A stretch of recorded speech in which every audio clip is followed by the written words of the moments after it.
My first research project was a very interesting one. It was archival work on a woman who used the pseudonym of George Edgerton in her writing, whose real name was Mary Chavalita Dunn, who was an Irish woman at the end of the 19th century publishing feminist short stories. And I found myself going to libraries in Dublin and in London and at Princeton University to read her letters. It was a wonderful experience, and it was also painful, because I found when I was writing the first biography and critical study of her work that I came to care about her. And when I reached the end of the dissertation and the year 1945, I had to kill her off, because that was when she died. So I discovered early on that to be involved in a research project means to become emotionally attached to your subject.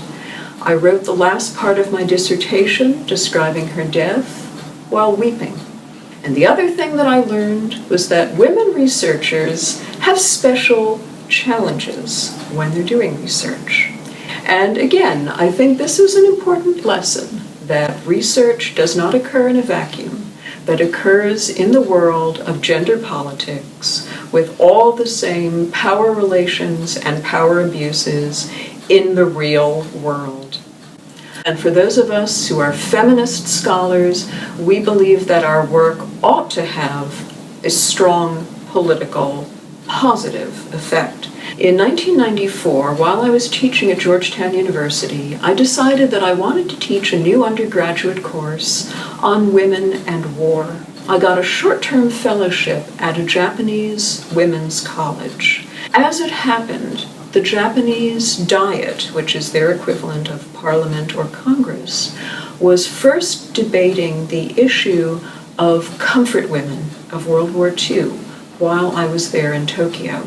And these were the Asian women, 200,000 of them, mostly Korean, who were forced into military brothels by the Japanese army.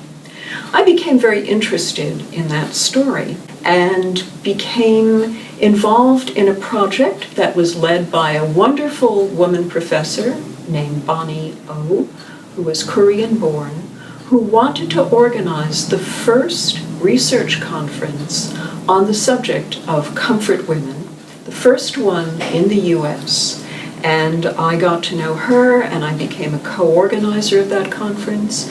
And then she and I together edited the first volume of scholarly essays on the subject of comfort women of World War II, which became, in effect, the scholarly arm of a political movement to get justice for the comfort women survivors, of whom there are still a handful, elderly and angry about their treatment. Scholarship is not neutral. It's never neutral. It's always in the service of something, and I want it to be in the service of social justice, especially for women.